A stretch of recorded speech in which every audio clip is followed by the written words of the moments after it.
Olá, pessoal! Vamos mergulhar num dos temas mais importantes de direito constitucional, a organização do Estado. E o melhor, em apenas 5 minutos. Este aqui é um guia rápido e direto ao ponto para garantir aquelas questões que fazem toda a diferença na aprovação. Vamos nessa! Então, qual é o plano? A gente vai direto ao que interessa. Organização do Estado parece um assunto básico, né? Mas é aí que o perigo mora. Bancas como a FCC, o Sebrasp e a FGV adoram explorar os detalhes e as exceções. O nosso objetivo aqui é exatamente este: transformar essas armadilhas em pontos garantidos na prova. Para começar, a gente precisa entender o básico do básico, a forma de Estado. É isso que define como o poder se espalha pelo território. E o Brasil, como sabemos, é uma federação. Entender o porquê disso é o primeiro grande passo para dominar o resto.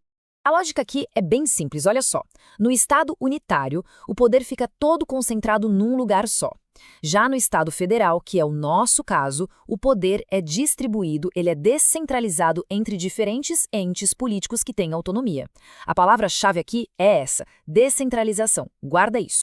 Agora vamos para aquelas classificações que as bancas amam cobrar. A nossa federação é de terceiro grau. Por quê? Porque ela inclui os municípios, além da União e dos estados. Ela foi formada por segregação, ou seja, de dentro para fora, do centro para as partes. Ela também é cooperativa, já que as tarefas são compartilhadas, e assimétrica, porque ela reconhece as diferenças regionais e tenta diminuir essas desigualdades.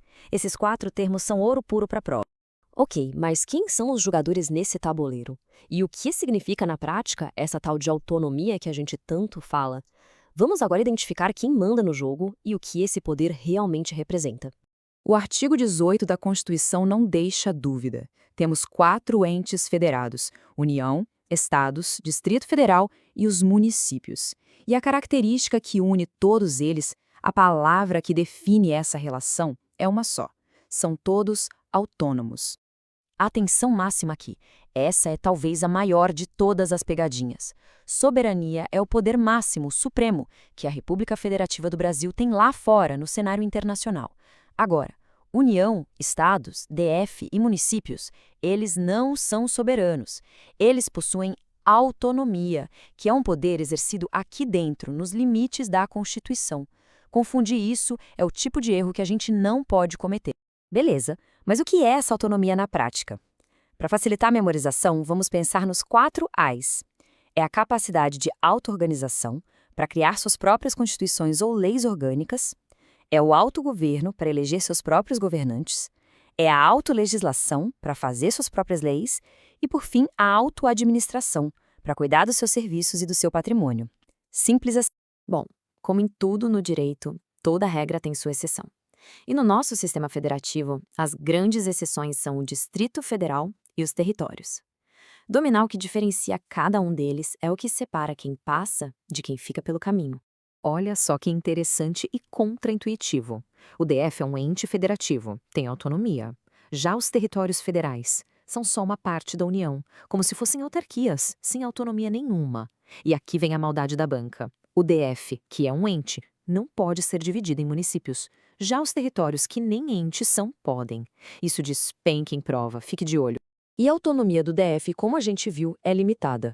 E o motivo está aqui. Vários órgãos essenciais, como o Judiciário e todas as forças de segurança, são organizados e pagos pela União. Na prática, é como se a União tivesse uma tutela sobre a capital federal nessas áreas. E se a autonomia é a regra do jogo, a intervenção federal é aquela medida drástica, a grande exceção que, na verdade, serve para proteger a própria federação. É um mecanismo duro, mas às vezes necessário. A definição é bem clara. É uma medida, primeiro, excepcional, segundo, temporária. Nela, um ente maior, como a União, suspende a autonomia de um menor, tipo um Estado, para consertar uma crise muito grave e restaurar a normalidade constitucional. A hierarquia aqui é super rígida. A União pode intervir nos estados e no DF, os estados, por sua vez, intervêm nos seus próprios municípios e aqui, muita atenção ao detalhe final.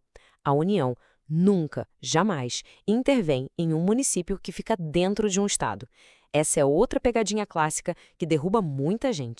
Certo, chegamos na nossa reta final. Vamos fazer aquela revisão de ouro com os pontos que precisam estar afiados na ponta da língua no dia da prova. Vamos repetir, porque isso é o mais importante de tudo. O conceito central é: a República Federativa do Brasil, o país como um todo, é soberana. Os entes que formam o país, União, Estados, DF e municípios, são autônomos. Se for para lembrar de uma única coisa, que seja essa. E para fechar com chave de ouro, o resumo das armadilhas. Lembre sempre daquela inversão entre o DF e os territórios sobre a divisão em municípios. Grave a regra de que a União não intervém em municípios de estados. E, por fim, que a autonomia dos municípios é um pouco diferente porque eles não têm um poder judiciário próprio. Dominar esses detalhes é o segredo para não perder pontos bobos. E para terminar, uma reflexão. A aprovação não acontece do dia para a noite. Ela é construída assim, com pequenos esforços, um dia de cada vez, um tema de cada vez. Cada revisão, como essa que fizemos agora, é um tijolo na construção do seu sucesso. Mantenham o foco e a constância. Bons estudos!